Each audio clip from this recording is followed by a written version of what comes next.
literally obsessed with this sweater, except it's really hot, but hot pink and it's cropped. So I'm wearing it with leggings and it's like, again, Forever 21 is the place to shop because it's got some good shit and you can kind of like do it off the shoulder, but not really, but it's like longer in the back. And then I have no idea where one would wear this besides in my room filming a video, but it's cute, so we're gonna wear it. And this is a Q&A, so let's get into the Q&A. Hey guys, so what is up? I hope you liked my little spiel about this sweater because, you know, I'm feeling good vibes about it other than the fact that it's really warm and it's warm in my room, but I'd rather be warm than cold because I live in Canada. I hate being cold and that's just my life. So, I also wanted to share something with you before I do this Q&A. This mug says ditch the fucking diet. It is an Exo Gingy mug. I will link it below. Now, the words ditch the diet are supposed to be right here, and the company messed it up when they sent it to me, so it's like here, so when I hold it, it looks like I'm just holding not a mug. So don't worry, when you order them, you will get them properly here so you can take selfies and be like, ditch the diet. Not like awkward like this, but anyways, I will link them down below. There's a few different styles you can get, and what a freaking cool message. Ditch the fucking diet. Like drinking your coffee, waking up, and just being reminded to ditch the diet. Anyways, let's get into the purpose of this video, which is a Q&A. I asked you guys on my Instagram to post questions basically for me, and I got a lot of questions. So a lot of them are repetitive. So bear with me, but I'm excited. And I've got some really good questions, especially we're gonna start with Ashley. Ashley is one of my clients who has been working with me through my 12-week guide to the gym, and she is an amazing person. So shout out to you, Ashley. You got some deep questions, girl, okay? So she says, you always talk from a place of reflection of what it was like to overcome an eating disorder. I wonder if you can highlight when something would offset you, what would your reaction be, and how do you pull yourself out of that spiraling? So basically she's asking me what happens when I'm triggered and what do I do to not fall for old behaviors? And so that's a really good question. And I don't want to say that I am never triggered because there are things that trigger me. You know, like we're surrounded by diet culture all the time. I'm constantly on Instagram, you know what I mean? I'm seeing pictures of other people.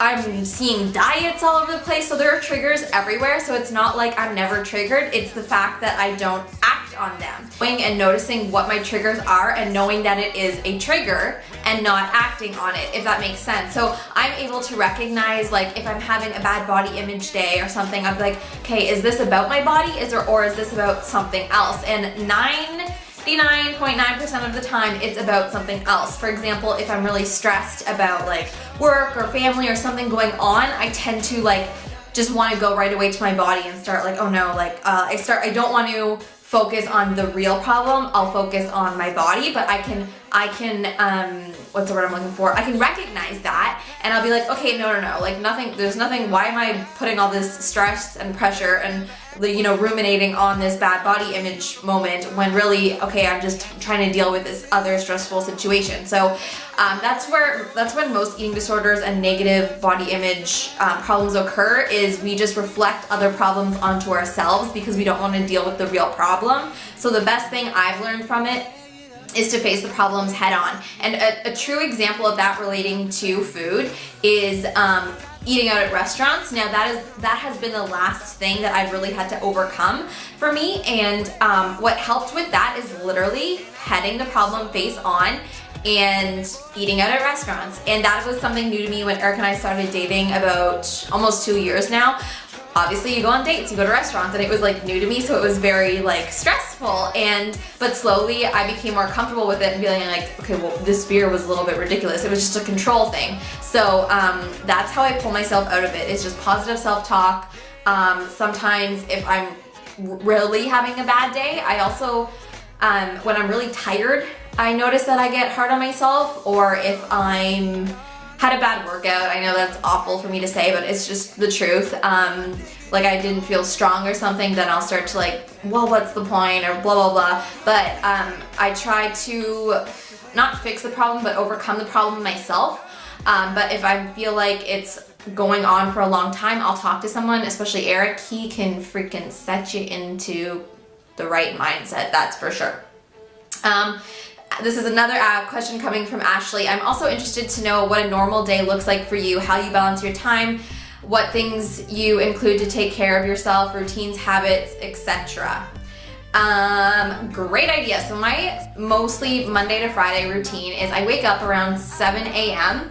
Obviously I'm an entrepreneur, I work from home, so I have a flexible schedule and I can do what I want when I want. But that doesn't mean that I slack or don't do anything. A lot of people think that I have the best job in the world and it's just fun and games, but I work very, very hard. So I get up around 7 and, you know, put on a pot of coffee and go on my laptop and start, you know, creating social media posts for the day, or maybe if I'm sending out a newsletter, I'll do that kind of stuff in the morning for about, I would say, about 2 hours, and then around 9:30 I have my breakfast, my pre-workout, and I go to the gym from about 10:30 to 11:30, maybe a little bit longer, maybe a little bit shorter, and then I come home and this is so detailed. And then I come home usually around noon to 1 is when I'm like showering and like kind of resetting for the day, and I spend my entire afternoon either, you know, coaching, making client programs, recording videos, going on live streams, creating content. And then every single day, Monday to Friday, I either teach Pilates classes or yoga classes. So I do that in the evening, and then that's early evening, then come home and I try to wind down. And I say try because sometimes I come home and I still work. So I'm working on creating a better evening routine that is more me time and more self-care and just like relaxing and doing nothing and watching Netflix and chilling out. So that's what a normal day looks like. How I balance things and habits that keep me into alignment is just kind of, I like schedule, I like doing things routinely, you know, setting myself up for a good positive day, going to the gym early in the morning, that's important to me. Eating breakfast is important to me. I know that sounds weird. I've been really good at getting the habit of journaling. I have my journals right here at nighttime, either writing a few affirmations for myself or goals for this week or goals for the month, or that kind of thing. Journaling doesn't have to take up a full like hour of your day. You know, it can be sometimes just a sentence, but I try to at least journal something every single day. This is still a question from Ashley. Do you have anything you do before you start creating content, or just jump right in? What types of things are you consuming, like books, podcasts, blogs, etc., that are helping you learn more about the woo-woo stuff? Okay, I love that. So first thing is, what do I do before I start creating content, or do I just jump right in? So I am constantly doing market research within our Facebook group, within people on Instagram, and what that means is, you know, when I ask you guys questions like, what are your goals right now? Where do you work out? What kind of workouts are you looking for? That's all me asking you guys what you want. And not even when I ask you guys, but when I see your posts in the group, oh wow, like a lot of people are struggling with this right now or this right now, so I'll create things that will help you guys. When it comes to Courageously Confident, I was constantly, you know, asking people like, what are your goals in fitness? What are you doing right now? What don't you know how to do? And why aren't you doing it? So that's when I came up with the 12-week guide to the gym and the whole idea about getting more confident in the gym, because most women were saying they want to get into lifting and strength training, but they don't know how, and they have fears around the gym. So I was like, perfect, I'm gonna create a program based exactly on that. So you guys really, really help me by telling me what you need help with, and that helps me create content for you, because all I want to do is help you guys. So, and things are always changing. Like, you know, the first round of my 12-week guide to the gym, I learned, like, you know, it's not just about the gym, it's a lot more about mindset, and I'm coaching more motivation mindset and getting into the woo-woo stuff, which Ashley just asked about. So if you don't know what we're talking about woo-woo, we're talking about basically manifestation and the law of attraction and how that plays into my life. I'm huge, you know, I took coaching courses from Jen Casey. She's really into the woo-woo stuff. She's a business strategist and an entrepreneur coach. And she coaches a lot about the law of attraction and manifestation. So basically that just means everything that's happening in your life right now is a result of what you think and what you have thought in the past and what energy you put out into the world. So if you're constantly a negative person saying, you know, I suck at the gym, I'm not gonna be able to lose weight, you know, I'm not strong, if you're constantly calling yourself fat, then that's what you're gonna become, that's what you're gonna see. But if you're someone, like for me, example, in business, you know, saying, I am smart, I am successful, I am able, I'm all these things, these positive affirmations, I put them out into the world, and that reflects back in my business. And so it's really cool. I have manifested certain money goals in my business already in only 6 months. What you do is you write what you want to happen down, very simple, very clear, let it go. Don't, you know, ruminate on it, don't obsess over it, just kind of put it out there and do your thing. And if it happens, amazing. And it happens. So I do use manifestation in my career and now also in my personal life, which is kind of cool. And I think I've been doing it before and I didn't realize it. So I listen to Jen Casey's podcasts or catch her live streams when I can. There's also a YouTuber, Amanda Bucci, who recently went from just being a fitness influencer to now being an entrepreneur coach. So her YouTube channel is very business driven, so I love her vlogs as well. Alright, those were all Ashley's questions, so thank you, Ashley. Next, how do you know if your workouts are really effective or if you're not pushing yourself enough? You have to have a goal and you have to have a strategy to reach that goal. I think a lot of people, and especially women, just kind of work out and they just do cardio and they're like, I don't know if I'm sweating enough, or I don't know, you know, if this is working. And that's why, to be honest, I really love strength training, because you can say, wow, I want to build muscle, and you can see that happening within how much weight you're lifting, within the muscle you're building in your body. You can literally see that and record that down. So how do you know if your workouts are effective? By recording how much you're lifting. Or if you're a runner, recording how long you can run, right? Or how fast you're running. All these things, that's really why it's really important to record your goals and have a set routine or way to reach that goal along the way. Or if you're not pushing yourself enough, well, when it comes to weightlifting, it's all the progressive overload principle, which basically means your last 2 to 3 reps should be very, very challenging to finish. If you do 10 reps and you feel like you can keep going, then you can pick up another weight, a higher weight, and you can bust out more reps. So it's about pushing your limits. And when it comes to cardio, I personally don't find it as motivating, because you can't really, you can't record it the way you can with bodybuilding, you know? Like, you can see yourself get stronger, you can see the weights you're lifting, and that's really, really cool. So that's why I'm all about the weightlifting. What should I be eating more to get better ab definition? Well, there's no one food that's gonna give you better ab definition. It's just about, honestly, genetics plays a huge role. Body composition, we all carry weight in different areas. You wanna have a good training plan and eating balance. Like, I don't restrict any foods, but I eat balanced, and I do know, because of years of investigating and doing if it fits your macros style of eating, you know, like how much my body needs and when it needs more and when it needs less. And I'm the type of person, for example, like I just carry less overall weight in my midsection. I carry more fat in my legs. That's why I get trolls on Instagram saying, you have no leg definition. And I'm like, I know, thank you. I'm working on it, okay? Anyways, more people wanted to know about my nutrition, but I don't really have much to say about my nutrition other than I do not restrict anything. I eat balanced. I eat a lot of carbs. My main macro is carbs paired with protein, but I really wish my main macro was fats so I could eat peanut butter all day, but that's not the case. How you gain success in your career and tips on others who want to pursue a fitness online coaching career, and whether you should go to college.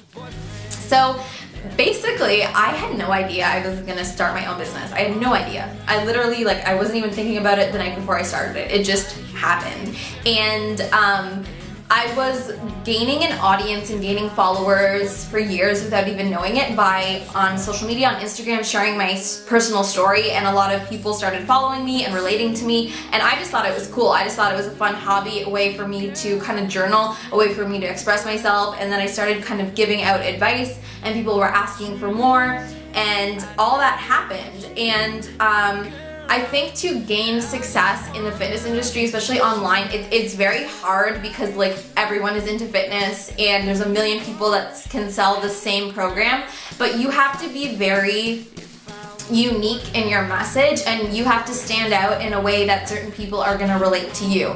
Obviously, like 300-pound powerlifter men are not coming to me, but young women who want to start bodybuilding or maybe lose a little bit of weight, but their main goal is to build muscle, are coming to me. Maybe a lot of women who, you know, used to be dieting a lot and restricting or have eating disorders are coming to me because they can relate to me, and I'm a better coach to them because I can relate to them. You also have to be very strong in your message. For example, you know, I'm very anti-calorie counting, anti-macro plan. I'm not giving you meal plans, and I say that and I stand by that. So a lot of people ask me, well, where's the meal plan? And I said, there is none, and I lose those clients. So you have to be very strong-willed and be passionate about your message and realize that, you know, your first few programs or your first few launches or whatever you want to do might suck. You might get a few clients, or you might be really successful. I would really encourage you to get yourself a coach. I had coaches starting off for 3 months. I had 2 coaches who helped me build my business, and I'm probably going to get more coaching in the new year because I believe for me to coach my clients better, I need to be a better overall person and learn more about myself, learn more about strategies in business. So, and whether you should go to college or not, I mean, I don't want to make your parents mad and say no, but I did go to university and I did take college courses. Do I use it in everyday life, what I learned? Absolutely not. But during that time, I learned a lot about myself, and I wouldn't be the person I am today if I didn't go away to college. So, I mean, if you are stuck and really don't know what to do and think, hey, I can invest some time and money and myself into going to college, and for sure do it because you can discover a lot and who knows what can happen. Faith says, do you have specific days you train different body parts, or is it whatever you feel like that day?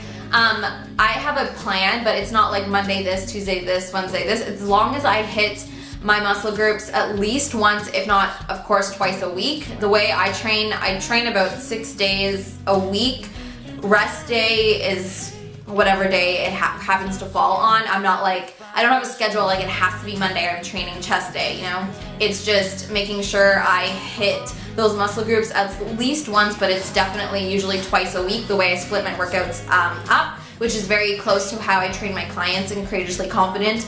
But for me also, I have days where like I have specific goals to hit certain lifts and certain PRs in like benching right now. I work on my deadlift and my squat, so I make sure to not just go super heavy those days, but to have a plan to work on my form, work on my lifts, so on the days where I want to go heavier, I'm successful.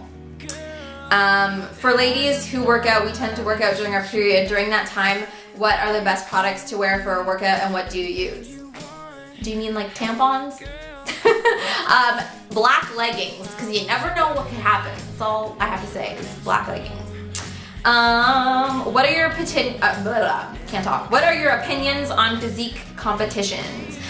So maybe you're talking about bikini, or yeah, I guess physique competitions, having to look a certain way and walking on stage.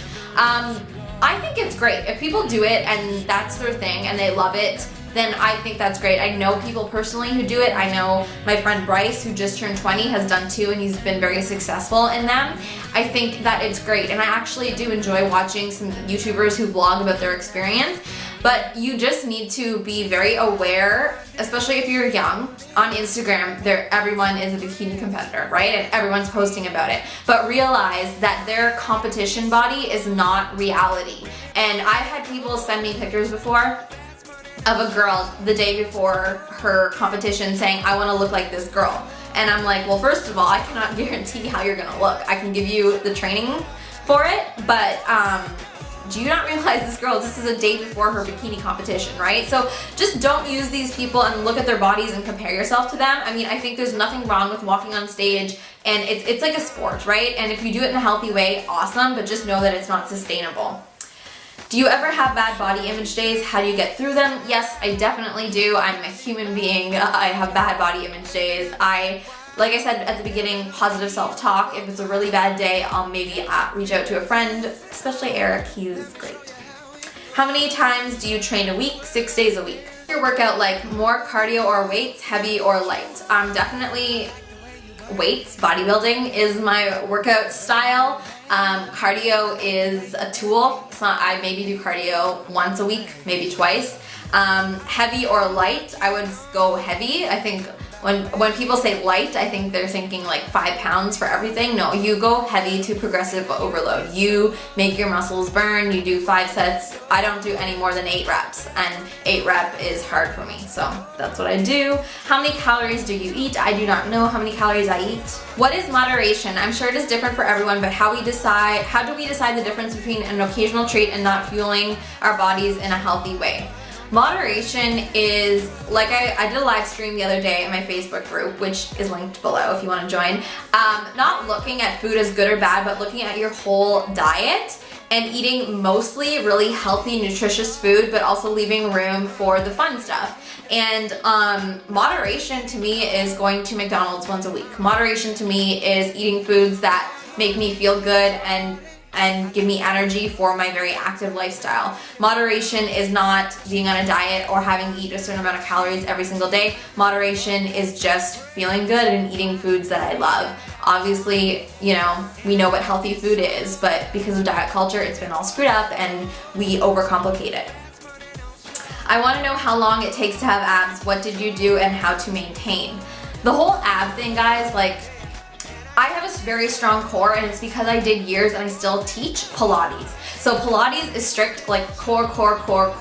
So my core strength is very strong, and that's also why I have defined ab muscles there. And I have a low-ish body fat percentage, simply because I am very short, I don't have a lot of fat on me, and I bodybuild. When I started lifting in the gym is when I saw the most ab definition. You can do 3,000 crunches in your room and you'll never see definition. But if you want to lean out overall, you need to do strength training. And again, it has a lot to do with genetics. Like I said, I carry most of my weight in my legs, my lower body, and less of it in my midsection, so my muscles just happen to show more there.